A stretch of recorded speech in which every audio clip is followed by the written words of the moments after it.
The rain had been falling over Boston for 3 hours straight, the kind of November rain that soaked through even the thickest jacket and chilled you to the bone.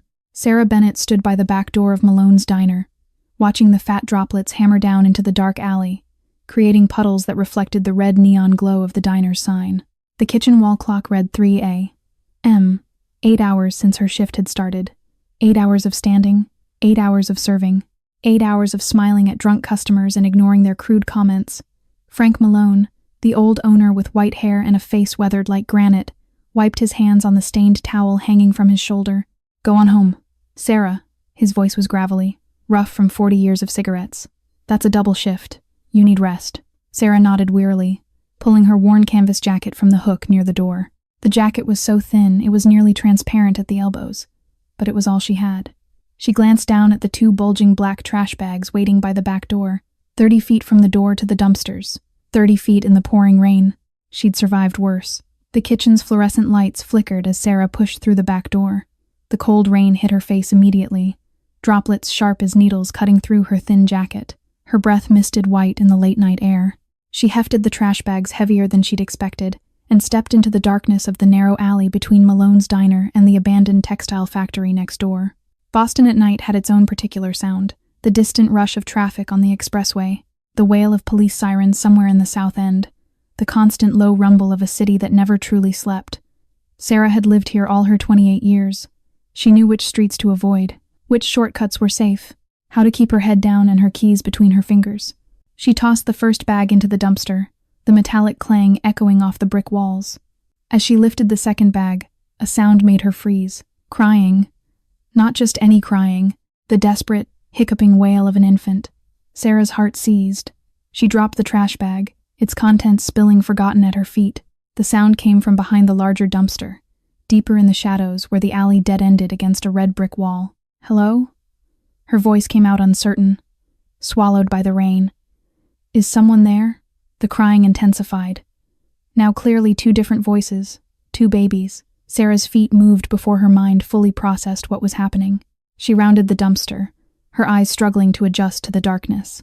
The narrow beam of the security light from the diner's back door barely reached this far.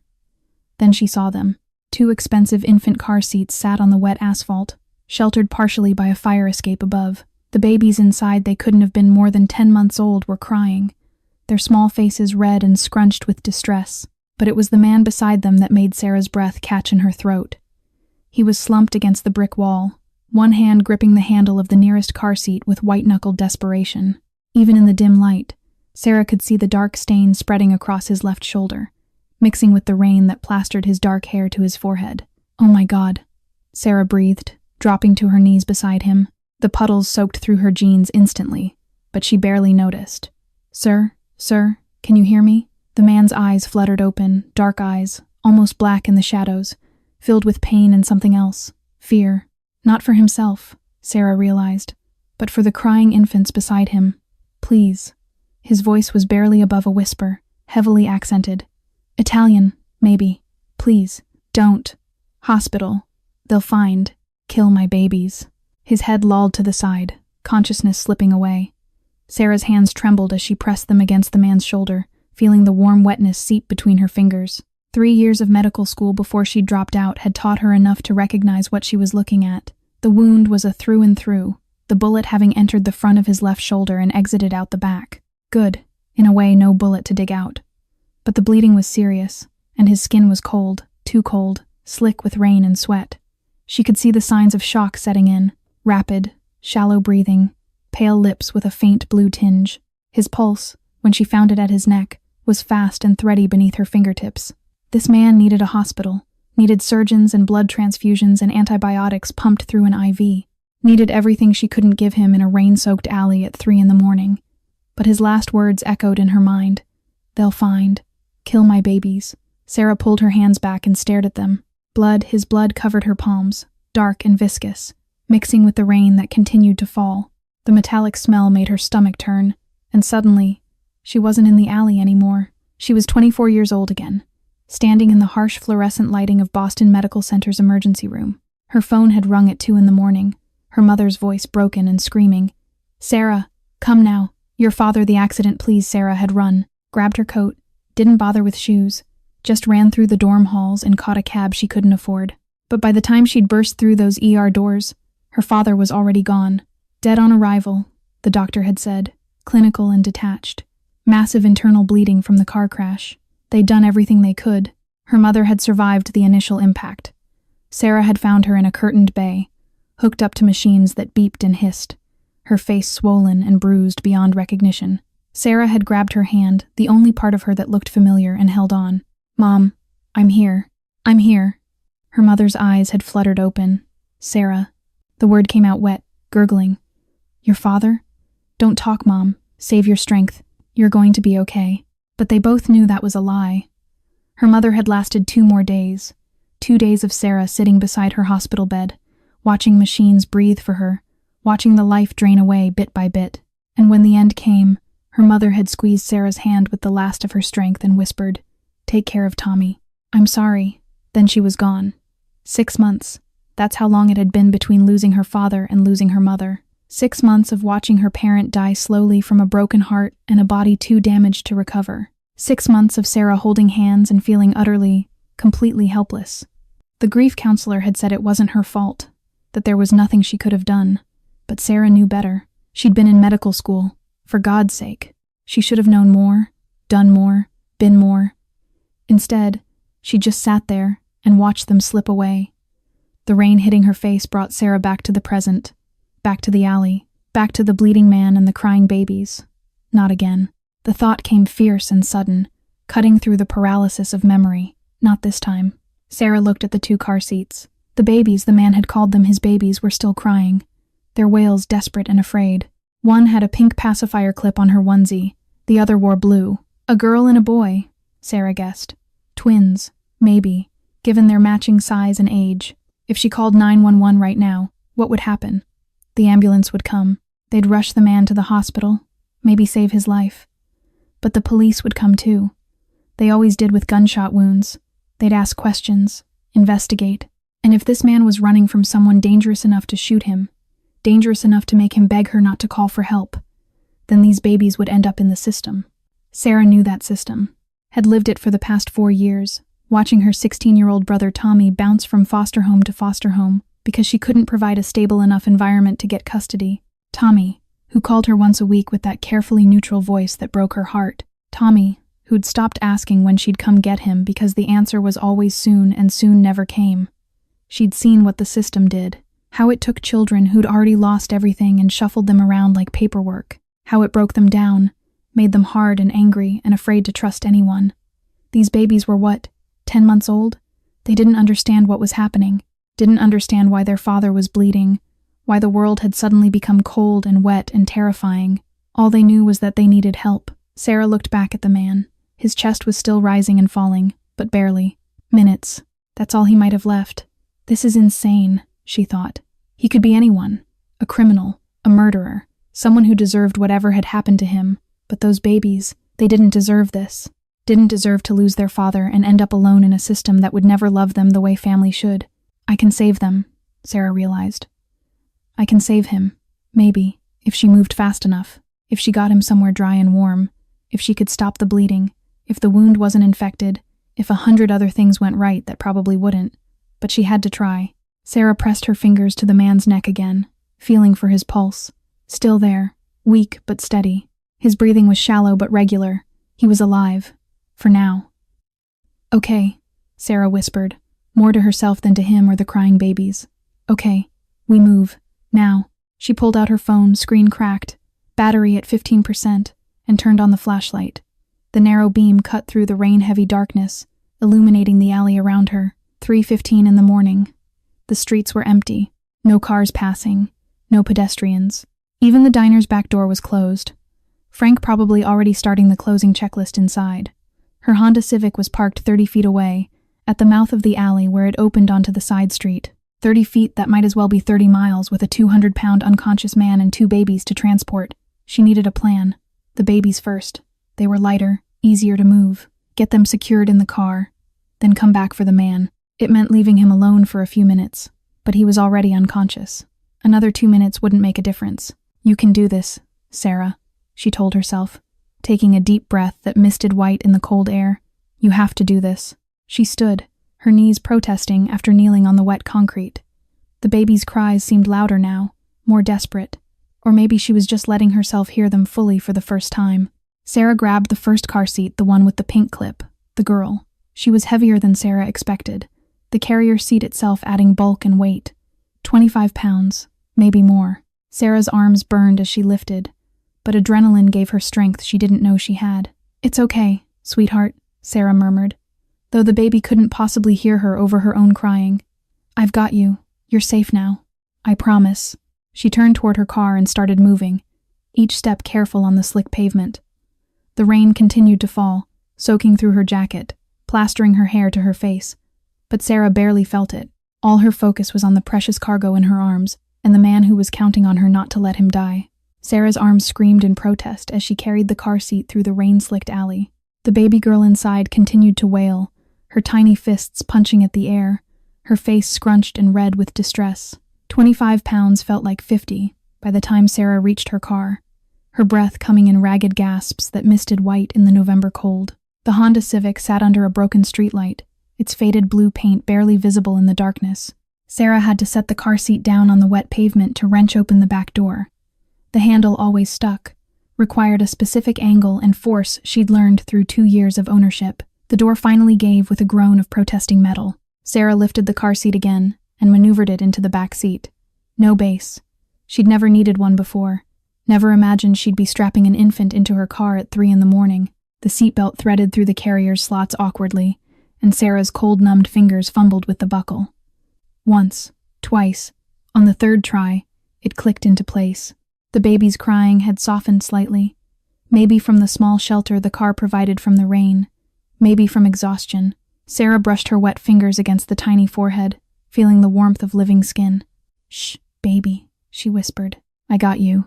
You're safe now." Then she was running again, back through the alley, her worn sneakers splashing through puddles that had grown deeper in the minutes since she'd found them.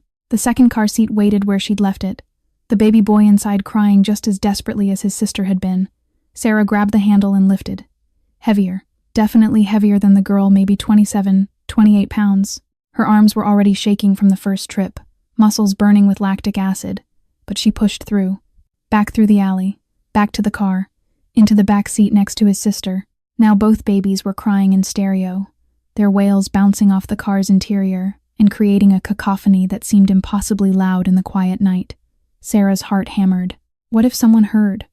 What if a neighbor looked out their window, saw a strange woman loading screaming infants into a beat-up car at 3 a.m, and called the police? But the street remained empty. The rain continued to fall, and the man was still bleeding out in the alley. Sarah slammed the car door and ran back one more time. He looked worse than when she'd left him. His head had lolled further to the side, chin nearly touching his chest. The puddle of blood beneath him had grown, diluted by rain but still visibly dark against the wet asphalt. Sarah dropped to her knees beside him and grabbed his face between her hands. "Sir," she tapped his cheek, harder than she'd intended. "Sir, wake up. I need you to help me." Nothing. His skin was cold and clammy under her fingers. "Please," Sarah's voice cracked. "I can't carry you alone. You have to wake up." His eyelids fluttered, then slowly, painfully, opened. Those dark eyes found hers, unfocused and glazed with pain. "My children?" The words came out slurred, barely audible. "Safe," Sarah said quickly. "In my car, both of them. But you need to stand. Can you stand?" His gaze drifted past her, toward where the car sat at the mouth of the alley. For a moment, Sarah thought he'd passed out again. Then he nodded, a tiny movement that was clearly a lie. He couldn't stand, could barely stay conscious. But he was going to try anyway. Sarah slid her shoulder under his right arm, the one attached to his uninjured side, and wrapped her arm around his back. She could feel the muscles there, solid and dense even through the wet fabric of his ruined suit. This was going to be like trying to move a mountain. "On 3, Sarah said, bracing her feet against the slick ground. 1, 2, 3. They rose together, Sarah's legs trembling with the effort of taking his weight. He had to be 6'3", maybe more, and easily over 200 pounds. Sarah was 5'6" and barely 125 pounds, soaking wet, which she currently was. Physics said this shouldn't work, that she shouldn't be able to support him. But physics didn't account for desperation. The man groaned, a sound of pure agony that made Sarah's stomach clench. Fresh blood soaked through the makeshift pressure she'd tried to apply with his jacket, running down his chest in rivulets that mixed with the rain. "Keep going," Sarah panted. 5 feet. They'd made it 5 feet. Just keep moving. His legs were barely cooperating, feet dragging more than stepping. Sarah took most of his weight, her entire body screaming in protest, but she kept moving. 1 step, another, 10 feet. He stumbled, and Sarah nearly went down with him. She caught him at the last second, her shoulder grinding into his ribs as she hauled him back upright. "Stay with me," she begged. 15 feet. Halfway there. Almost there. Just stay with me. 20 feet. His legs gave out completely. Sarah felt him start to drop and reacted on pure instinct, pure adrenaline-fueled strength that she didn't know she possessed. She hooked both arms around his chest from behind and pulled, dragging him the last 10 feet to the car. Her back screamed. Her arms felt like they were tearing from their sockets. But she didn't stop. 30 feet. They'd made it. Sarah propped him against the side of the car, his head lolling back against the rain-streaked window. She yanked open the passenger door, and somehow she'd never know how got him turned around and falling into the seat. His head hit the headrest with a thud that made her wince. She grabbed the seatbelt and pulled it across his chest, fumbling the buckle home with shaking hands. Then she was in the driver's seat, slamming her own door shut, her hands trembling so badly she could barely get the key into the ignition. It took 3 tries, 3 attempts before the key slid home. The engine coughed, died. Sarah's heart stopped. She turned the key again. Another cough, a sputter. "Come on, come on, come on." The 3rd time, it caught. The engine rattled to life with a sound that had never been so beautiful. Sarah looked at the man slumped beside her, his breathing rapid and shallow. "Don't you die on me," she said, and put the car in drive. The windshield wipers scraped across the glass, old and worn, barely clearing the rain that hammered down. Sarah pulled out of the alley and onto the empty street, her knuckles white on the steering wheel. Boston at 3:30 in the morning was a different city. The traffic lights cycled through their patterns for no one. The expressway hummed in the distance, a constant background drone. A few cars dotted the streets, late-night workers heading home, early morning workers heading in, insomniacs driving nowhere in particular. Every set of headlights made Sarah's heart jump. Every flash of white and blue could be a police cruiser. She forced herself to drive normally. Speed limit, turn signals, stop at red lights, even though every instinct screamed to run them, to get to safety as fast as possible. Behind her, both babies continued to cry, though their wails had taken on an exhausted quality. Beside her, the man's breathing had become a rattling wheeze. He moaned softly, his head rolling against the window. "Stay with me," Sarah said again, the words becoming a mantra. "Almost there. Hold on. Stay with me." A red light at the intersection of Dorchester Ave and East Cottage Street. Sarah stopped, her foot trembling on the brake. A police cruiser sat in a Dunkin' Donuts parking lot across the street, its occupants visible through the window. Sarah's breath caught, but they didn't look up, didn't notice the beat-up Honda with its cargo of bleeding man and screaming babies. The light turned green. Sarah drove. What should have been an 8-minute drive stretched to 15 as Sarah took side streets, avoiding the main roads, avoiding anywhere a cop might be sitting. The man's breathing grew more labored with each passing minute. The baby's cries turned to whimpers. Finally, Sarah turned onto her street, Dorchester, one of Boston's poorer neighborhoods, where the houses huddled close together and most people minded their own business because they had enough problems without taking on anyone else's. Her building sat at the end of a short dead-end street, a 3-story structure that had been broken into 6 apartments, 2 per floor. Sarah's was in the basement, a separate entrance around the side, down 4 concrete steps that collected rain and ice and dead leaves. She pulled into the narrow driveway and positioned the car as close to those steps as possible, the engine still running, headlights illuminating her battered front door. She'd made it. They'd made it. Now came the hard part. Sarah grabbed the first car seat and pulled it from the back, the baby girl's cries echoing off the concrete walls of the stairwell. 4 steps down, each one slick with rain and rotting leaves. She nearly slipped on the second one, caught herself, kept going. The door key stuck, it always did when it was wet, and Sarah had to jiggle it 3 times before the lock finally gave. The apartment smelled like mildew and old cooking grease. 400 square feet of basement living that Sarah had called home for the past 3 years.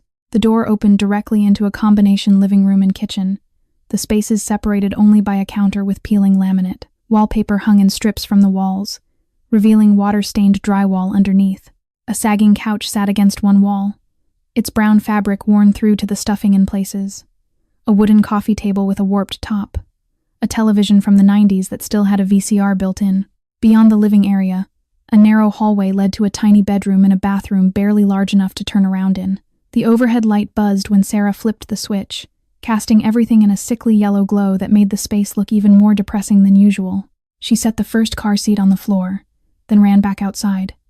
The second baby, then back again for the man. He was barely conscious, his head lolled against the headrest, eyes rolling beneath closed lids. Sarah grabbed him under the arms and pulled. He was dead weight, 200 pounds of muscle and bone that didn't want to cooperate. Somehow she got him out of the car, somehow got his arm over her shoulder, somehow dragged him down those 4 treacherous steps without both of them tumbling to the concrete, through the door, across the cracked linoleum, to the couch, which groaned in protest as she lowered him onto it. The springs creaked, one of them broken and poking through the fabric. The man didn't seem to notice. Sarah slammed the door shut and threw the deadbolt, then the chain lock, then the third lock she'd installed herself after the break-in 2 years ago. 3 locks between her and the outside world. 3 locks that suddenly felt like nowhere near enough. She turned to face her apartment, her sanctuary that had just become a crime scene. The medicine cabinet in the bathroom held the pathetic remains of her medical school days. A bottle of aspirin, half empty. Gauze pads still in their sterile packaging, though the packaging itself was yellowed with age. A bottle of rubbing alcohol, cotton balls. A sewing kit she'd bought to repair her work uniform but never used. No morphine, no proper antibiotics, no surgical tools. Nothing that would actually help save this man's life. Sarah dumped everything on the coffee table and returned to the couch. The man's suit jacket had to come off first. She peeled it away from his shoulder, the fabric sticking to the wound, making him groan even in unconsciousness. Armani, the label said. $3,000 at least, now completely ruined. The white dress shirt underneath was soaked black with blood. Sarah unbuttoned it with shaking fingers, pulling it open to reveal his chest. She stopped breathing. He was built like a fighter, all dense muscle and old scars. A long white line across his ribs, a puckered circle on his left side that could only be an old bullet wound, but it was the tattoos that made her stare. Over his heart, in elegant script, Isabella. Below that, Gianna and Matteo. And beneath those names, a line of text in Italian that Sarah couldn't read, though she recognized it as a prayer of some kind. This man was a father, a husband, maybe, or a widower. Someone who loved his children enough to have their names permanently marked on his skin. Sarah pushed the thought away and focused on the wound. Entry point in the front of his left shoulder. A hole about the size of a dime surrounded by torn flesh. She leaned him forward carefully, he was too out of it to help, and found the exit wound on his back. Larger, more ragged, but there. The bullet had gone clean through. Good. That was good. No metal to dig out, no fragments to worry about. But the wound was filthy, contaminated with rainwater, and God knew what else from that alley. If she didn't clean it properly, infection would kill him just as surely as the bullet would have. Sarah soaked a cotton ball in rubbing alcohol and pressed it to the entry wound. The man's eyes snapped open, and he screamed a raw, animal sound of agony that made Sarah's hands freeze. "I'm sorry," the words tumbled out of her. I'm sorry, but it has to be clean. It has to be clean or you'll die." He was breathing hard, his teeth gritted, but he managed a tiny nod. His hand found the arm of the couch and gripped it, knuckles going white. Sarah kept going. She cleaned the wound as thoroughly as she could with what she had, watching the cotton balls come away dark with blood and dirt. The man bit down on his own lip hard enough to draw blood, but he didn't scream again. When both wounds were as clean as Sarah could make them, she packed them with gauze and wrapped his entire shoulder with the bandages. She didn't have the skill to stitch the deeper tissue, didn't have proper sutures even if she did. This would have to do. 2 aspirin from the bottle. She put them in his mouth and held a glass of water to his lips. He swallowed automatically. Then his eyes rolled back and he was unconscious again. The babies were still crying. Sarah had almost managed to block out the sound while she worked, but now it crashed over her like a wave. Both of them, wailing in stereo, their faces red and wet with tears and snot. Sarah had never held a baby in her life. She knelt beside the first car seat and fumbled with the straps, finally getting the baby girl free. The diaper bag sat in the second seat, and Sarah rummaged through it with one hand while trying to support the baby's head with the other. 6 bottles of formula, diapers, wipes, extra clothes, and a note, written in bold masculine handwriting. Gianna, 6 ounces every 4 hours. Lactose-free Mateo, 7 ounces every 4 hours. Regular. Last feeding. 11 p.m. Sarah's heart twisted.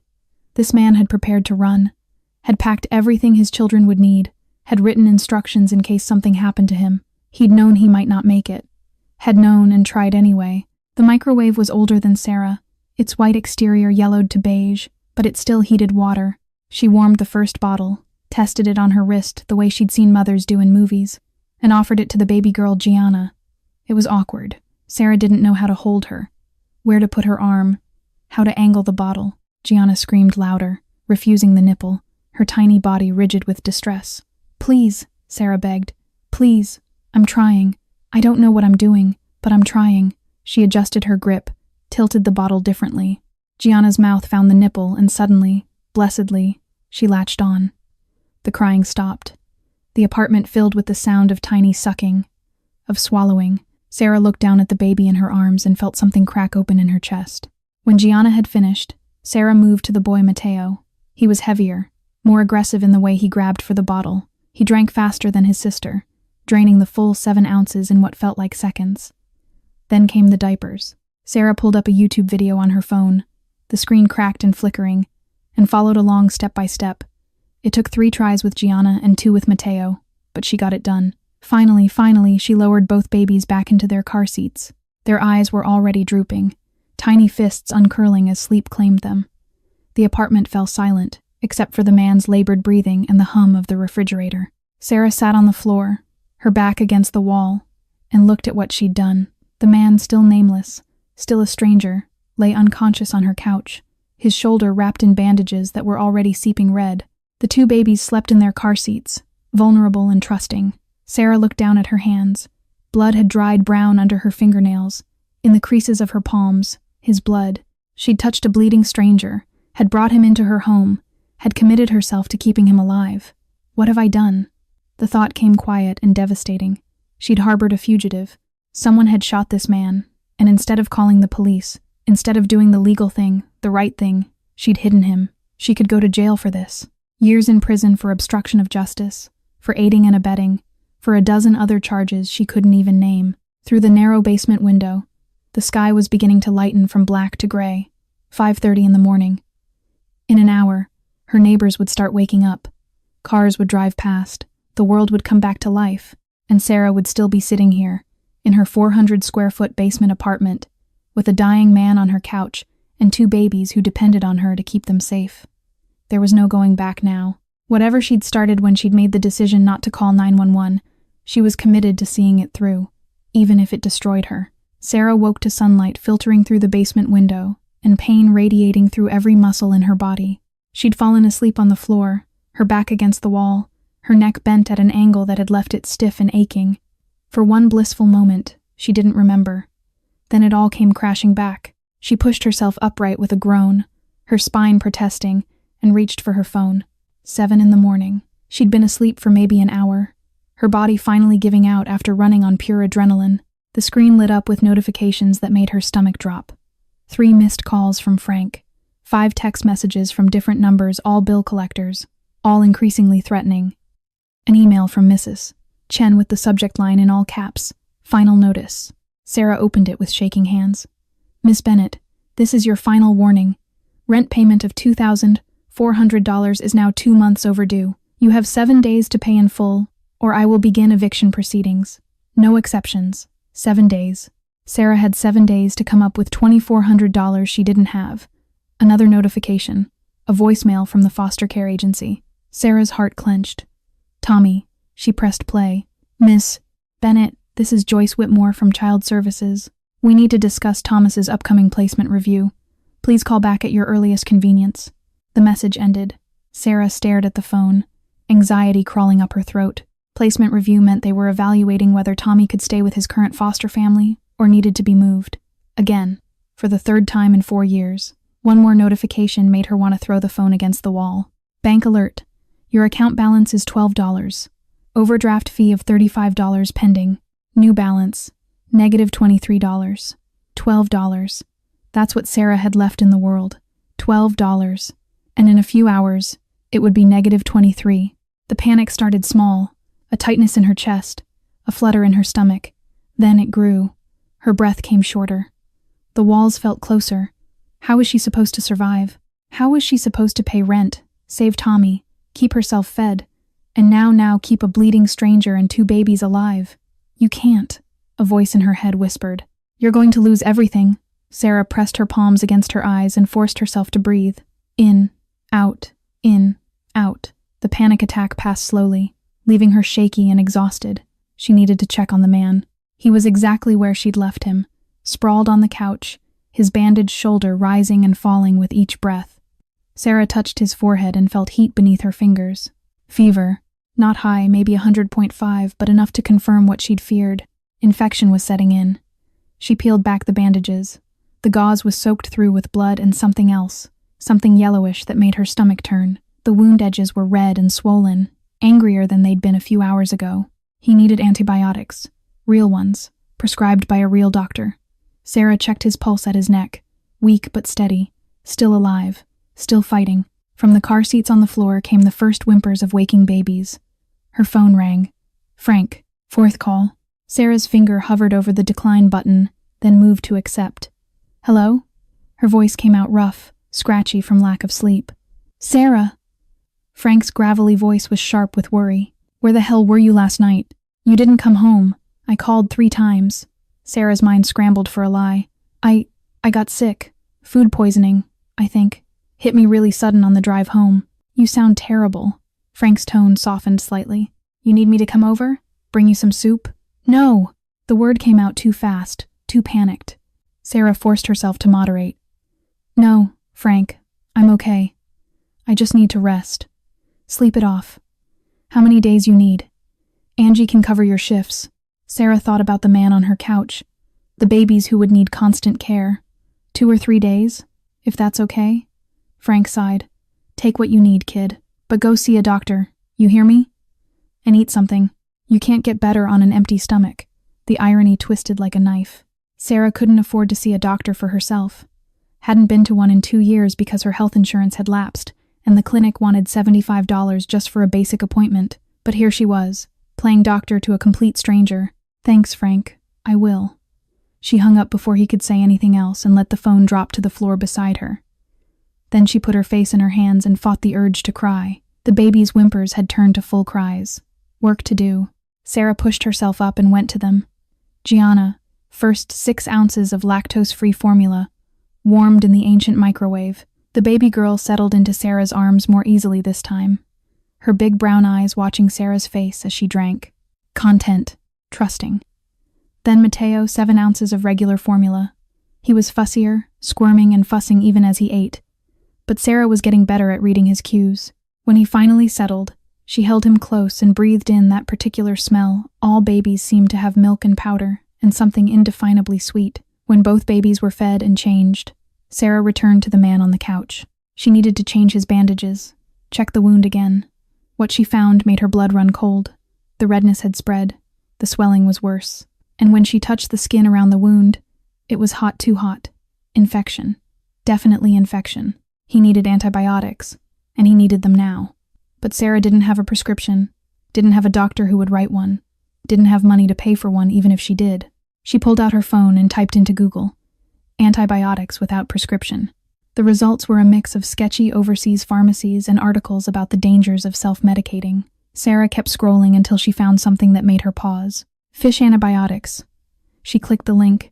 Apparently, the antibiotics sold for treating fish infections were chemically identical to the ones prescribed for humans. Same active ingredients, same dosages. People in survival communities used them. People without insurance. People who couldn't afford real health care. People like Sarah. It was controversial. Probably dangerous. Definitely not recommended by any legitimate medical source. But desperate times called for desperate measures. She found a website that sold Fishmox amoxicillin 500 milligrams. $30 for a bottle of 30 capsules. Overnight shipping was $25 more. Sarah checked her bank account again. $47 available. If she ordered this, she'd overdraft by $8, which would trigger another $35 fee, putting her at -43. But if she didn't order it, the man would die. She pulled out her credit card, the one that was already maxed out at $45,234 from medical school loans and her parents' funeral costs, and 4 years of barely scraping by. What was another $55?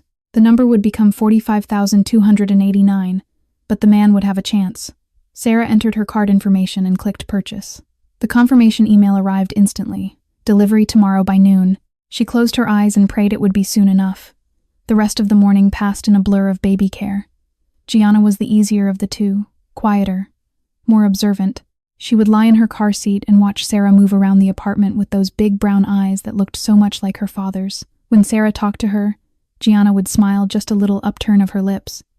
But it was enough to make Sarah's heart melt. Matteo was more demanding, louder cries, more frequent fusses, but when Sarah held him, he would curl into her chest and fall asleep to the sound of her heartbeat, his tiny fist gripping her shirt. The weight of him, solid and warm and trusting, filled something in Sarah she hadn't known was empty. By early afternoon, both babies were napping again. Sarah sat on the floor between their car seats, one hand on each carrier, rocking them gently. The man on the couch was still unconscious, his breathing labored, but alive, and Sarah realized something that surprised her. She liked this, liked being needed, liked having a purpose beyond just surviving day to day. For the first time in years since before her parents died, since before Tommy was taken away, she didn't feel completely alone. She looked at Matteo's sleeping face and thought about Tommy. 16 years old now, trapped in a system that moved him around like a chess piece. How many times had he called her, his voice carefully neutral, asking when she'd get custody? How many times had she said soon and meant it, and failed anyway? "I'll bring you home," Sarah whispered to the sleeping babies, to the unconscious man, to herself. "I promise. I don't know how, but I'll find a way." Outside the basement window, Boston moved on without her. Cars drove past. People walked their dogs. Life continued, normal and oblivious. Inside, Sarah sat with her impossible choices and waited for tomorrow to come. At 3 p.m, the man on the couch made a sound, a low groan, that pulled Sarah's attention away from Matteo, who she'd been holding while he finished his bottle. The man's eyes fluttered open, unfocused and confused, scanning the unfamiliar ceiling above him. "Where?" The word came out as barely more than a rasp. "You're awake." Sarah kept her voice quiet, gentle. "Don't move. You've been shot, and I've bandaged you as best I could, but you need to stay still." He didn't listen. Of course he didn't. His hands went to the couch cushions, and he tried to push himself upright. The scream that tore from his throat was raw and agonized. His face went white, and for a moment Sarah thought he might pass out again. She set Matteo down in his car seat carefully, quickly, and rushed to the couch. "I said don't move," but the man wasn't looking at her. His eyes, wild with panic, were searching the room. "My children," he gasped. "Where are my children?" Sarah pointed to the 2 car seats on the floor. Safe, both of them, sleeping. He turned his head, and when he saw them, both babies peaceful in their carriers, their tiny chests rising and falling with each breath, his eyes filled with tears. "Thank God," his voice broke. "Thank God." He tried to move again, tried to push himself off the couch toward them. His legs buckled immediately. Sarah caught him before he could hit the floor, her arms straining under his weight as she guided him back down. "They're okay," Sarah said firmly. "You're the one who's not. You need to lie still before you tear open those wounds completely." He was breathing hard, his face twisted with pain, but he let her ease him back against the cushions. Sarah pulled the blanket aside to check his shoulder. The bandages were holding, but fresh blood had seeped through in places. "You need a doctor," Sarah said. "A real one, not whatever I'm doing. You're running a fever, and the wound is infected. If you don't get proper antibiotics, no." The word came out hard and absolute. "No doctors, no hospitals. You could die from infection. Then I die." His voice had changed, colder, harder, carrying a weight of authority that made Sarah take an involuntary step back. "But no hospitals." Sarah stared at him. This wasn't the desperate, barely conscious man she'd found in the alley. This was someone else. Someone used to giving orders and having them followed without question. Then his expression softened, and he looked away. "I'm sorry. I didn't mean to snap. But I can't. Not yet. Please understand." "I don't understand." Sarah's hands were shaking. "I don't understand any of this. Who are you? Why did someone shoot you? Why can't you go to a hospital?" The man was silent for a long moment, his eyes moving between Sarah and the sleeping babies. She could see him weighing his options, deciding whether to trust her. Finally, He sighed. My name is Dominic Castellano. Sarah waited for recognition to hit. It didn't. The name meant nothing to her. Dominic gave a bitter laugh. Mob boss. Head of the Castellano crime family. He watched her face carefully. Does that mean anything to you? Sarah backed away until her legs hit the coffee table. You're joking. I wish I was. You're a criminal. The words felt surreal coming out of her mouth. A mobster. Like in the movies. Like in the movies, he agreed quietly. Except it's real, and it's uglier than any movie ever showed. Sarah's mind was reeling. She'd brought a mob boss into her home. A killer. Someone who... My wife died 10 months ago. Dominic's voice cut through her spiraling thoughts. Isabella... We'd been together since high school. Married for 8 years. She was everything good in my life. He paused, his jaw working. She died in childbirth. Hospital negligence. They gave her the wrong medication. And when complications started, they were too slow to respond. By the time they realized their mistakes, it was too late. His hands clenched into fists. I couldn't save her. I was right there, and I couldn't do anything. Sarah felt something twist in her chest, unwanted sympathy for a man she should be afraid of. She left me with the twins, Gianna and Matteo. Dominic looked at his children, and his expression softened. I've been raising them alone. Or trying to. My cousin, Vince Moretti, he's my underboss, second in command, but he wants more, wants to take over the family, so he tried to kill you, Sarah said. He attacked my home last night, sent men with guns. They killed my nanny first. Dominic's voice had gone flat, emotionless. Then they came for me and the children. I fought back. I killed 3 of them, got shot in the process, grabbed the babies and ran. Sarah's legs felt weak. You killed 3 people, to protect my children. Dominic met her eyes. And I'll do it again if I have to. I won't apologize for that. Sarah was trembling. You need to leave. I can't have you here. This is insane. I know. Dominic's voice was gentle now. And I understand. But please, give me 2 days. Just 2 days to heal enough that I can move safely. Then I'll be gone, and you'll never see me again. 2 days, Sarah repeated. Please. He looked at his sleeping children. For them, they've already lost their mother. Don't let them lose their father, too.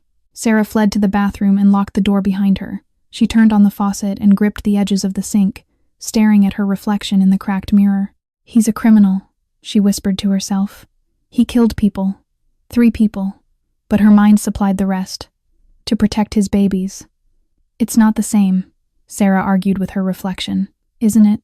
What would you do to protect Tommy? How far would you go? She thought about her brother. About the last time she'd visited him at his foster home. How he'd looked at her with those careful, guarded eyes and asked when she'd get him out of there. About how she'd promised soon and watched him not believe her. What would she do for Tommy? If someone threatened him, if someone tried to hurt him. Anything, Sarah admitted. I'd do anything, but this is different, she said aloud. Is it? She thought about foster care.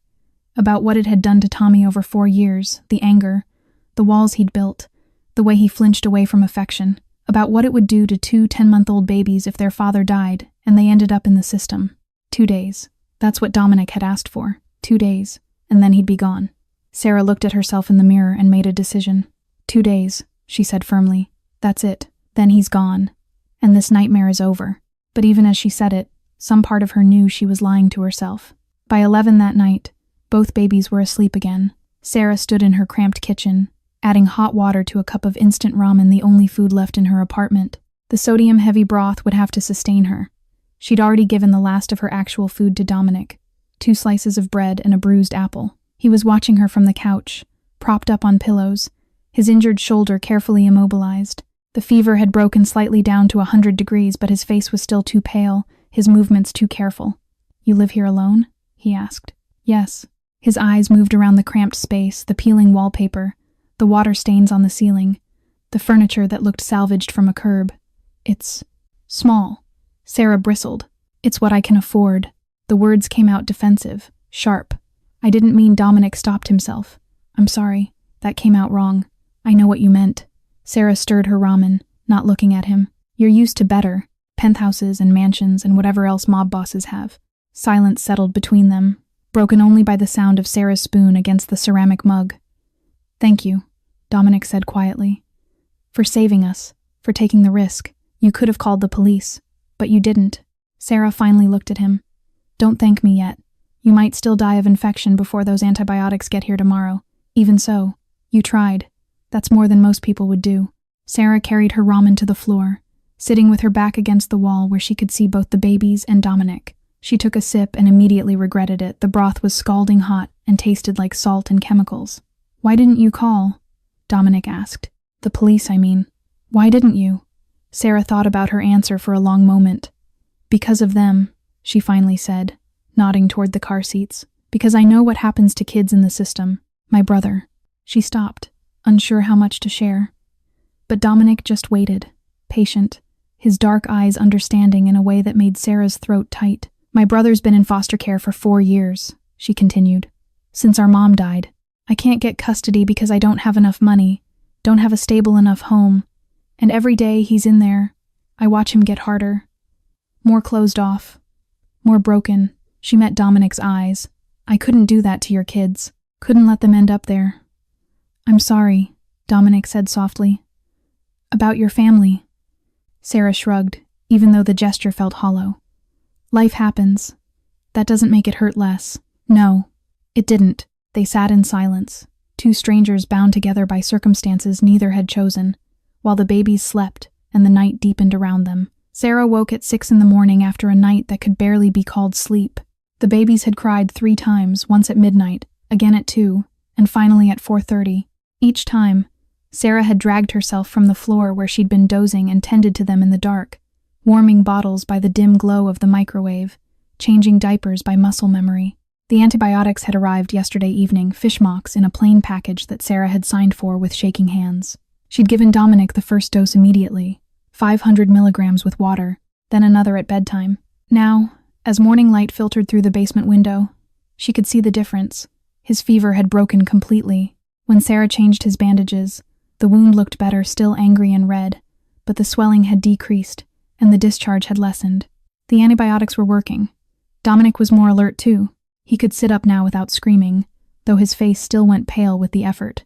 Sarah watched him try to reach for Gianna when she cried, watched him have to stop halfway, his jaw clenched with frustration. Let me, Sarah said, picking up the baby girl. I should be able to hold my own children, Dominic said, the words coming out harsh. You will, in a few days. Right now, you need to heal. She fed both babies, changed them, settled them back in their car seats. The routine was becoming familiar now, almost comfortable. Sarah checked her phone while Matteo finished his bottle. 3 new text messages, all from Tommy. Where are you? You promised you'd visit this week, whatever. I should have known. Each message was a knife to Sarah's heart. She'd promised to see him last Sunday, had completely forgotten in the chaos of the past 2 days. Tommy would think she'd abandoned him again, would think he didn't matter to her. Sarah wanted to respond, to explain, but what could she say?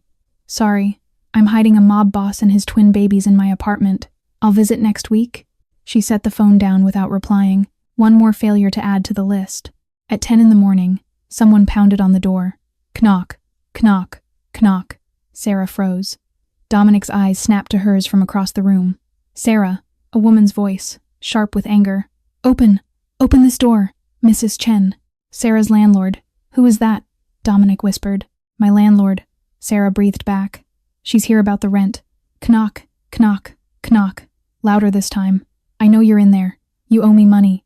Open up or I call police. Dominic was already moving, pushing himself up from the couch with visible effort. Sarah rushed to him, grabbed his good arm. Bedroom, she said urgently. Now, be quiet. She helped him across the small apartment, then grabbed both car seats. Gianna was awake, her big eyes watching the commotion with interest. Matteo started to fuss as Sarah lifted his carrier. Please don't cry, Sarah begged under her breath.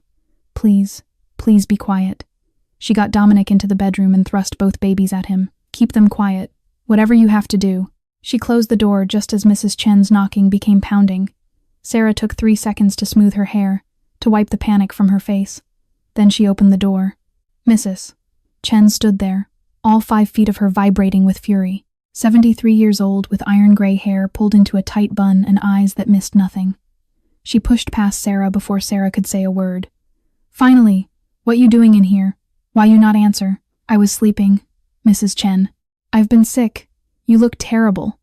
Mrs. Chen's eyes raked over Sarah, taking in the dark circles, the unwashed hair, the exhaustion written in every line of her body. "But sick or not, you owe money." "I know. I just need one more week." "1 more week, Mrs." Chen's voice went shrill. "You say that last month, and month before. 2 months you owe me. $2,400. I know. I'm sorry. I've been trying. No more trying. 3 day. You pay in 3 day or you get out." From the bedroom came a sound that made Sarah's blood run cold. Mateo, crying. Not loud yet, but building. Mrs. Chen's head whipped toward the sound. "What is that?"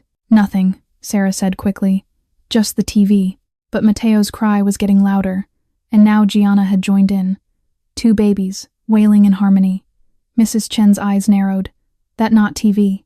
That is baby." "No, it's you have baby in here, Mrs." Chen pushed past Sarah and looked around the apartment properly for the first time. Her eyes landed on the men's suit jacket draped over the back of the chair. Dominic still stained with blood, though Sarah had tried to clean it. "And man? Who jacket this?" "My boyfriend," Sarah lied desperately. "He just left some clothes." The crying from the bedroom reached a crescendo. Mrs. Chen marched toward the sound. "Mrs. Chen, wait, you have baby in apartment? Contract say, no baby. You break rule. It's not what you think, Mrs."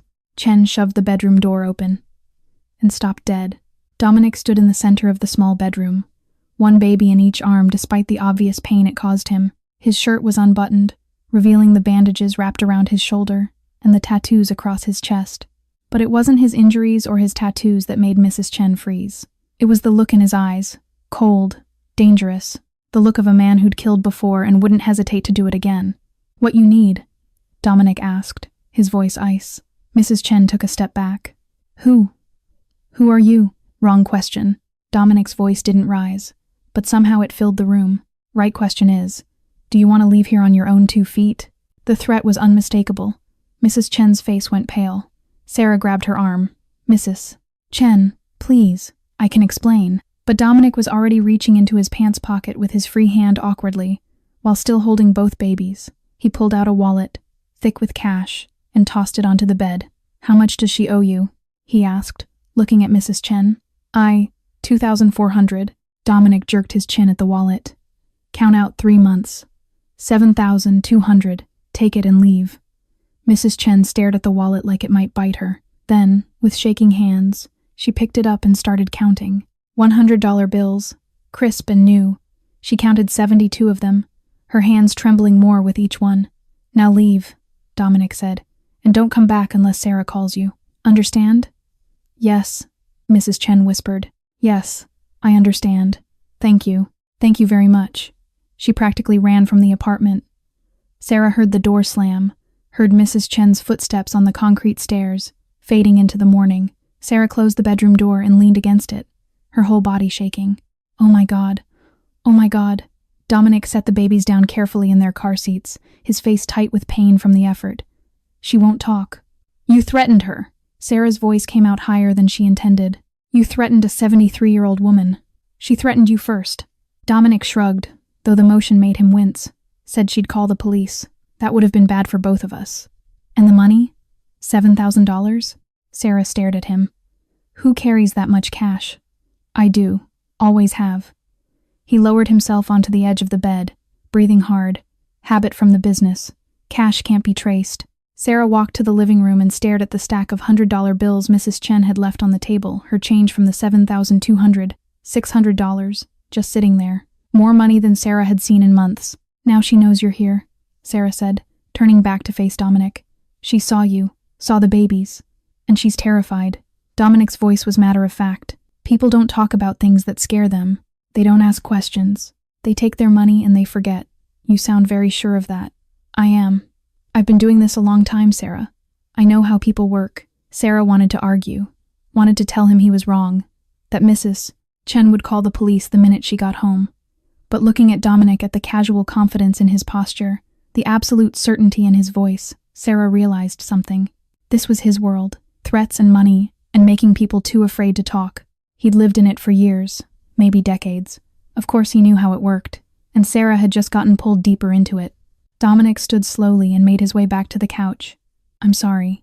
I know that was frightening." But she would have kept coming back kept making threats. Now she won't. Sarah didn't answer. She just stood there, looking at the money on her table, at the man on her couch, at the babies who were finally quiet again. 2 days, she'd told herself. 2 days and this would be over. But Sarah was starting to realize that 2 days wouldn't be enough, that whatever she'd started when she'd pulled Dominic from that alley, it wasn't something that would end cleanly. Gianna started to fuss again. Sarah went to her automatically, picking her up, offering comfort without thinking about it. The routine continued despite the chaos.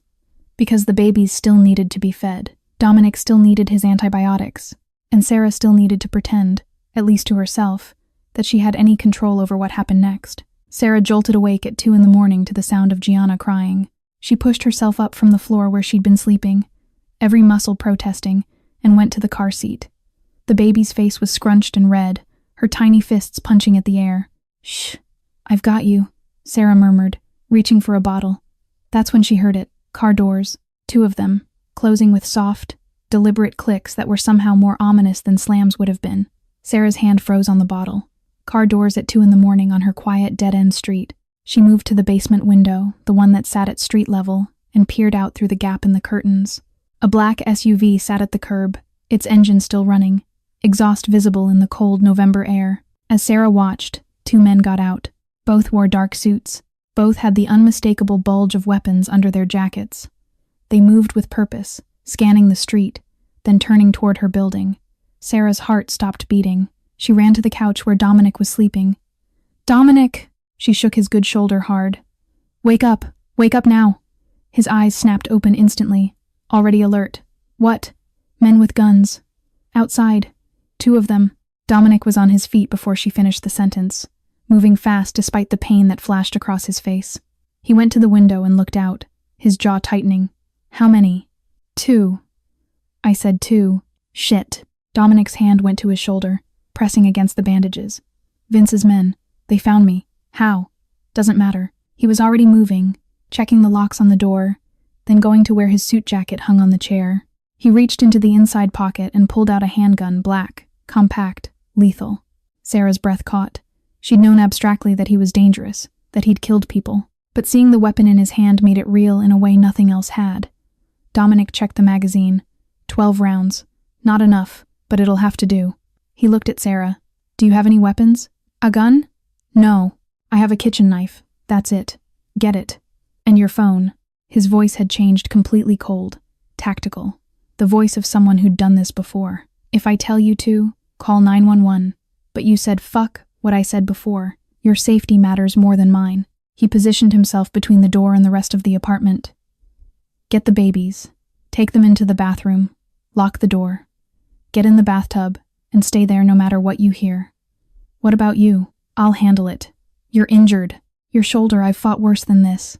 Dominic looked at her, and for a moment his expression softened. "I'm sorry, Sarah. I'm so sorry I brought this to your door, but right now I need you to trust me and do what I say.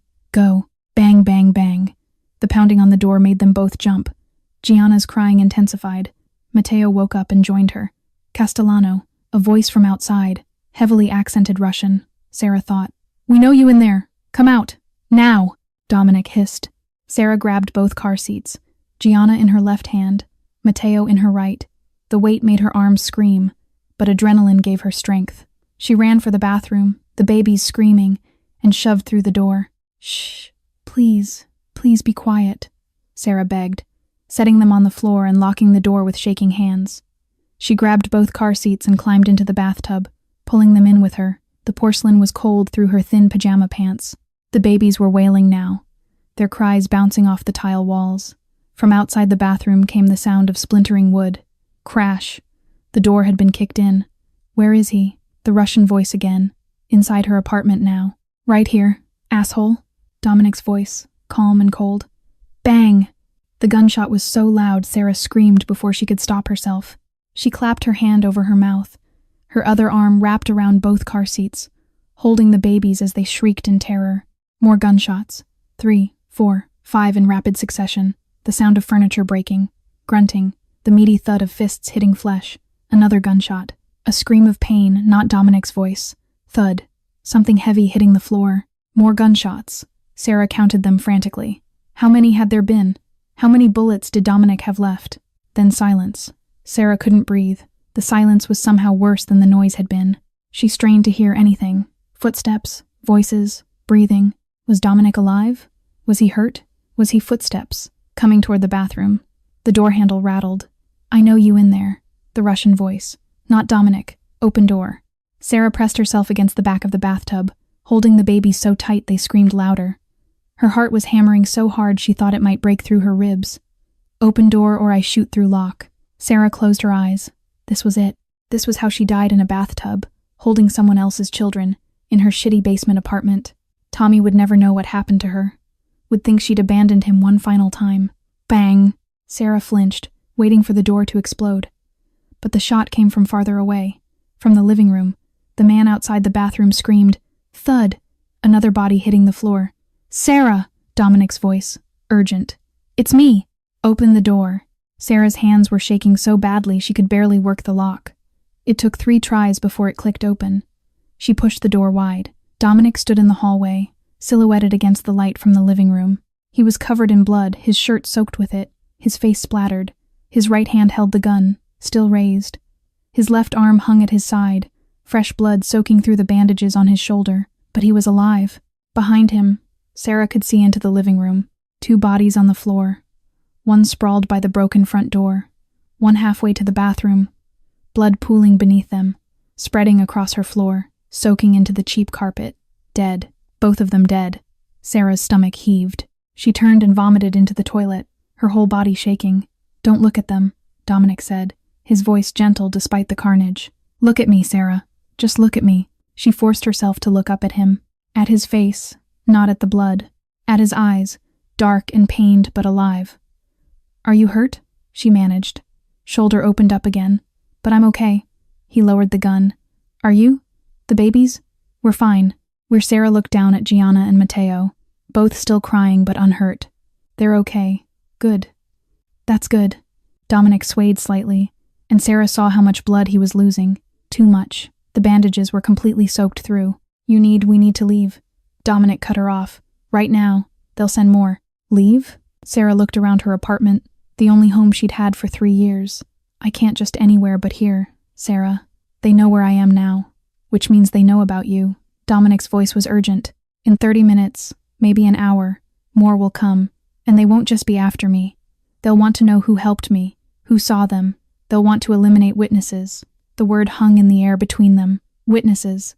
That's what Sarah was now. She'd seen Dominic kill these men, had harbored him, was implicated in all of this whether she wanted to be or not. "I can't," Sarah whispered. "This is my home, my things, Sarah." Dominic grabbed her arm with his good hand. "Please, trust me. We have to go now." Sarah looked at the babies, still crying in their car seats, looked at Dominic, bleeding and desperate, looked at the bodies in her living room. Her old life, her safe, miserable, predictable life, was dead on that floor with them. "Okay," she heard herself say. "Okay." She grabbed her purse from the counter, her phone, her coat from the hook by the door. That was all she could carry while holding the babies. She stepped over the first body, a young man, maybe 25, with blonde hair and blue eyes that stared at nothing. Someone's son, someone's brother, now dead in her living room because of choices she'd made. The second body was by the bathroom door. Older, maybe 30, dark hair, a tattoo visible on his neck above his collar. Also dead, also her fault. Sarah's hands were shaking as she carried the babies to the door. Dominic was behind her, moving more slowly, the gun still in his hand. Outside, the black SUV still sat with its engine running. Dominic went to it and looked inside. "Empty," he gestured Sarah to her Honda. "Follow me," he said. "I know a place." Sarah buckled the babies into her car with numb hands. Dominic got into the SUV, wincing as he pulled himself up into the driver's seat. She could see him leave a smear of blood on the door handle. As Sarah started her engine and pulled away from her apartment for the last time, she looked in the rearview mirror. The basement door hung broken on its hinges. Through the window, she could see the edge of one of the bodies. Her home, her life, everything she'd built in 3 years. Over. All of it over. Sarah followed the black SUV into the darkness and didn't look back again. Dominic drove the black SUV despite the blood seeping through his bandages, despite the way his left arm hung useless at his side. Sarah followed in her Honda, the babies finally quiet in the back seat, exhausted from terror into a silence that was somehow worse than crying. Sirens wailed in the distance, getting closer. Someone had called the police, a neighbor, who'd heard the gunshots, maybe, or someone who'd seen the SUV and gotten suspicious. Sarah's hands were white-knuckled on the steering wheel, her eyes darting to every car they passed. Any one of them could be a police cruiser. Anyone could pull them over, and then it would all be over. But Dominic navigated back streets Sarah didn't even know existed, threading through Boston's industrial underbelly where warehouses hunched dark and silent and no one asked questions. 30 minutes that felt like hours, her entire body vibrating with adrenaline that had nowhere to go. Finally, Dominic pulled into a narrow alley between two buildings and stopped. Sarah parked behind him. He got out slowly, moving like every step hurt, and gestured for her to follow. The building looked abandoned from the outside, broken windows boarded over, graffiti on the brick walls. But Dominic had a key. He unlocked a steel door and led Sarah into a space that was nothing like the exterior suggested. Inside was an apartment, not luxurious, but comfortable. Clean furniture, a kitchenette with a working refrigerator, a bathroom with hot water, 2 bedrooms. The kind of place someone could live in for weeks or months without anyone knowing they were there. A safe house. Sarah understood now. This was where people in Dominic's world went when they needed to disappear. She set the car seats down and collapsed onto the couch, her legs finally giving out. Her whole body was shaking fine tremors she couldn't control. "There were 2 dead men in my apartment," Sarah said, her voice distant and strange to her own ears. 2 dead men. In my home. I'm sorry. Dominic stood in the doorway, swaying slightly. "This is my fault. I brought this to you." "No." Sarah shook her head, still staring at nothing. "I chose to help you. I made that choice. But you didn't know I didn't know it would be this real." Sarah's voice broke. "I didn't know there would be bodies. Blood. That I'd have to run from my own home." "I know." Dominic's voice was quiet. "I know." Sarah put her face in her hands and cried. Great, heaving sobs that tore out of her chest. She cried for her ruined apartment, for the life she'd never get back, for the innocence she'd lost somewhere between finding Dominic in that alley and stepping over corpses in her living room. Dominic didn't say anything, just let her cry until she had no tears left. When Sarah finally looked up, she saw how much blood he'd lost. It was running down his arm now, dripping onto the floor. "Your shoulder," she said, forcing herself to stand. "You tore it open completely. I had to fight. I know you did." Sarah went to the bathroom and found what Dominic had promised, a proper medical kit. Real supplies. Actual antibiotics. Not fish medicine from the internet. Painkillers. Surgical tape. Everything she'd needed 3 days ago. She cleaned the wound again, rebandaged it with steady hands that had somehow stopped shaking. Professional hands. Doctor's hands. Even though she'd never finished becoming a doctor. Dominic swallowed the antibiotics and painkillers she gave him, his face relaxing slightly as the medication started to work. Sarah fed the babies mechanically, her mind somewhere else entirely. Gianna took her bottle without fussing. Matteo fell asleep halfway through his. Sarah changed their diapers, settled them in their car seats, covered them with blankets. They were safe. That was all that mattered. They were safe. She sat down on the floor next to the couch where Dominic had collapsed and stared at the wall. "What happens now?" she finally asked. "I don't know," Dominic admitted. I need to make a call. Find out where things stand." He pulled out his phone, somehow still intact after everything, and dialed. The call connected after 2 rings. "Marcus, it's me." The voice on the other end was loud enough that Sarah could hear it. Male, deep, relieved. "Boss, thank God. We thought you were dead. Vince sent 2 more men. I handled it. Where are you?" "Safe." "What's the situation there?" "Vince thinks you're dead. He's been consolidating power, trying to take over. But not everyone's buying it. How many are still loyal to me? Maybe 60%. But a lot of people are scared of Vince. They're waiting to see which way this goes." Dominic looked at his sleeping children, his jaw tightening. "I need you to handle Vince." Quietly. A pause. "You sure, boss?" "Very sure. For my family." Dominic's voice was steel. 48 hours. "Understood. I'll make it look like an accident." "You always do, Marcus." Dominic hung up and let the phone drop to the couch beside him. Sarah had heard every word. "You just ordered someone's death. Vince wants me and my children dead." Dominic met her eyes. "I'm just responding to the threat. That's not justice. In my world, survival is justice." Sarah wanted to argue, wanted to tell him he was wrong, that there had to be another way. But she thought about the two men in her apartment, about how they would have killed her and the babies without hesitation, and the words died in her throat. She sat in silence while Dominic dozed, the painkillers pulling him under, while the babies slept, while the sun came up outside and Boston woke to a new day. At 10 in the morning, Dominic's phone rang. He answered on the first ring. "Marcus, it's done. Car accident on the expressway. Very tragic. Witnesses? None that matter. The organization knows who's in charge now. Security? Tight. I've got people I trust at every entry point. You're safe to come home, boss." Dominic exhaled slowly. "Good. Send a car to this address. 1 hour." He hung up and looked at Sarah. She was sitting on the floor, her knees pulled to her chest, watching him. "It's over," Dominic said. "Vince is dead. I can go home." Sarah nodded slowly. "So, I'll go too. Back to my apartment. Or what's left of it." She stood up, reaching for her coat. "Wait." Dominic's voice stopped her. "Sarah, wait." Sarah turned back, her hand still on her coat. "What? Come with me." Dominic was sitting up now, his dark eyes intense on her face. "To my home. Help me with the children." Sarah's breath caught. As a nanny? No. Dominic shook his head. "Like family." "You're not thinking clearly." Sarah took a step back. "You've been through trauma. You're injured.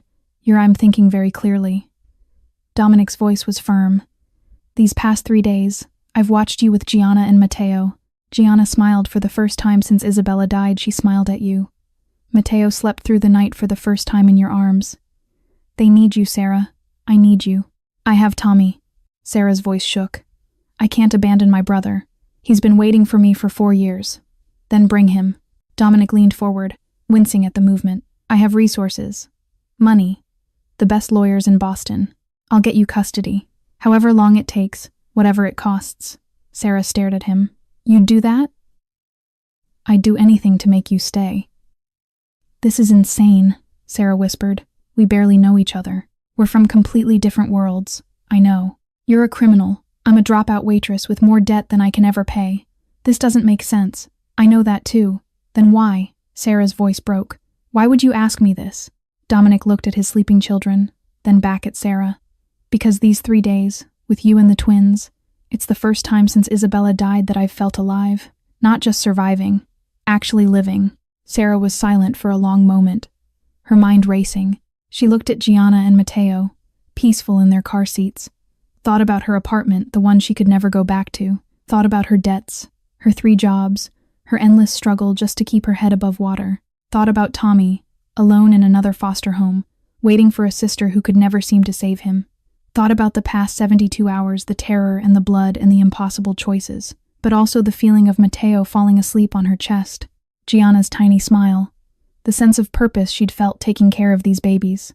"I have conditions," Sarah finally said. "Anything. Tommy, not just living with us. You have to help me get legal custody. Proper custody. Through the courts. I have the best lawyers in Boston. Consider it handled. And my debts. All of them. I'll pay them back. Every single dollar. I don't want charity." Dominic nodded. "Okay, you can work it off however you want." Sarah took a deep breath. "And I want to go back to school. Finish my medical degree." For the first time, Dominic smiled a real smile that transformed his face. "You should. You'll be an amazing doctor." Sarah felt tears prickling at her eyes. Then, Okay, I'll come with you." Sarah let out a shaky laugh. "I must be out of my mind." Dominic stood slowly and crossed to her. "Sarah, I can't promise this will be easy. My world is dangerous. There will always be threats, always be people who want to hurt me, hurt us. I know. But I promise I'll protect you. And Tommy, with everything I have, no matter what it costs." "I know," Sarah said again, quieter. Dominic reached up and touched her face, his calloused fingers gentle against her cheek. "You know I still love Isabella, that I'll always love her. I know, but I think," Dominic's voice grew softer, "I think maybe I could learn to love again, if you'll let me. Slowly." "Slowly," Sarah agreed, tears spilling over now. "Slowly," Dominic repeated. He leaned in, and Sarah met him halfway. The kiss was gentle, tentative, full of promise for an unlikely future. It tasted like hope and new beginnings and the possibility that maybe, just maybe, something good could come from the chaos of the past 3 days. When they pulled apart, Sarah wiped her eyes and reached for her phone. Her hands were shaking as she dialed. Tommy answered on the third ring. "What? Hey, baby brother, I have good news." "Sure you do." Tommy's voice was flat, disbelieving. "I'm going to bring you home. Soon. Really soon." Silence. Then, in a voice that cracked with emotion, "You mean it this time?" "I mean it. I promise, Tommy. I'm not going to let you down again." She heard him take a shaky breath. Okay, I believe you. I love you. Love you too, Sarah." When Sarah hung up, Dominic was watching her with an expression she couldn't quite read. "Thank you," she said. "Don't thank me yet. We still have a lot of work to do." An hour later, a black town car pulled up outside the safe house. The driver was a large man in his 40s, Marcus, Sarah assumed, though Dominic didn't introduce them. He just nodded to his boss and opened the doors. Sarah settled the babies in the back seat. Dominic slid in beside her, his injured shoulder carefully supported. As the car pulled away from the warehouse district and headed toward Back Bay, toward a life Sarah couldn't even imagine, she felt Dominic's hand find hers. She held on tight. 6 months later, sunlight poured through the floor-to-ceiling windows of the penthouse, painting everything in shades of gold. Sarah sat on the plush carpet, watching Gianna and Matteo, 16 months old now, toddle around on sturdy legs, babbling to each other in their private twin language. They were so different from the terrified infants she'd found in that alley. Healthy, happy. Gianna had Isabella's smile, Dominic said. Matteo had his father's stubborn chin. Sarah had gained weight, good weight, the kind that came from eating 3 meals a day and not working herself to exhaustion. The dark circles under her eyes had faded. She wore jeans and a soft sweater, her hair loose around her shoulders, and when she looked in the mirror these days, she barely recognized the woman looking back. This woman smiled. This woman laughed. This woman was happy. "Sarah, I don't understand this problem." Tommy's voice came from the couch behind her. He was sprawled there with his laptop, his 17-year-old face scrunched in concentration. Sarah got up and looked over his shoulder at the calculus problem on the screen. "See? You just have to integrate here, then solve for x. You're going to be so annoying when you're Dr. Bennett," Tommy grumbled, but he was grinning. "I'm already annoying." "True." Tommy laughed. He looked different too, less guarded, more open. He'd been living with them for 5 months now, since Dominic's lawyers had steamrolled through the custody proceedings. He had his own room, his own computer, his own life again, and in 2 months, he'd be starting at MIT on a full scholarship. The office door opened, and Dominic emerged. He looked lighter these days, less burdened. The shadows that had haunted his eyes that first night were fading. He'd stepped back from active leadership of the family business, letting Marcus handle most of the day-to-day operations while he focused on being a father. Gianna saw him and immediately crawled over, her face lighting up. "Dada!" Dominic scooped her up with both arms. His shoulder had healed completely, and kissed her forehead. "Hello, Principessa." "Dom, can I use the car tonight?" Tommy asked. "Where are you going?" "Study group. At MIT campus." Sarah's head whipped around. "You got in? You got the acceptance letter?" Tommy's grin was enormous. "Yeah. Full ride. They sent it this morning." Sarah launched herself at her brother, hugging him so tight he wheezed. "I'm so proud of you. So proud." Okay, you're crushing me." Tommy laughed, but he hugged her back just as tight. "Congratulations," Dominic said warmly. "Keys are on the counter." Tommy grabbed them and headed for the door. "Don't do anything gross while I'm gone," he called back. Sarah was still wiping happy tears from her eyes when Matteo toddled over to her. He grabbed her leg for balance, looked up at her with those big brown eyes, and said clearly, "Mama." Sarah froze. The word hung in the air like a bell. "He's been saying it all week," Dominic said softly. "I wanted you to hear it from him, but I'm not," Sarah's voice caught.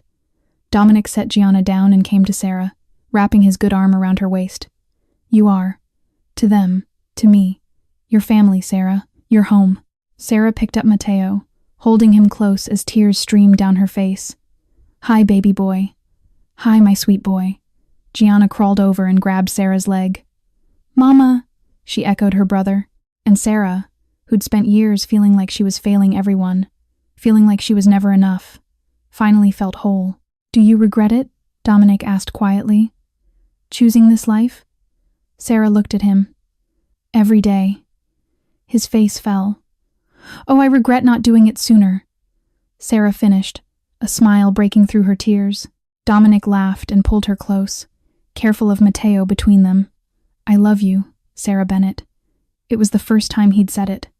The first time he'd let himself feel it, probably, Sarah's heart felt too big for her chest. "I love you too," she whispered. He kissed her deeper than that first tentative kiss in the safe house. More certain, more real. Tommy's voice echoed from the hallway. "I said don't do anything gross." They broke apart, laughing. Gianna and Matteo giggled too, though they didn't understand why. Sarah looked around the penthouse at the city view, at the children playing on the expensive rug, at Dominic smiling at her like she was the answer to a question he'd been asking for months, at Tommy's calculus textbook on the couch, at the life she'd somehow stumbled into. "Life is strange," she said. "One rainy night changed everything." "Best thing that ever happened to me," Dominic said. Sarah leaned her head on his shoulder, Matteo still in her arms, Gianna clinging to her leg. "Best thing that ever happened to me too." "Thank you," Dominic murmured into her hair, "for finding me in that alley. Thank you for not dying on me, always." Outside, Boston spread out before them, the city where they'd both been broken, where they'd both found each other, where they'd built something impossible and beautiful from the wreckage of their old lives. Inside, their family cobbled together from tragedy and choice, and stubborn hope, filled the space with laughter and love. It wasn't perfect. It would never be perfect. There would always be threats, always be shadows from Dominic's world. Sarah would always carry the memory of that night, of the bodies in her apartment, of the moment she chose to step over the line between her old life and this new one. But as she stood there, surrounded by everyone she loved, Sarah realized something important. Perfection wasn't the goal. Love was. Family was. Finding the courage to choose hope even when every rational thought said to run. And that was enough.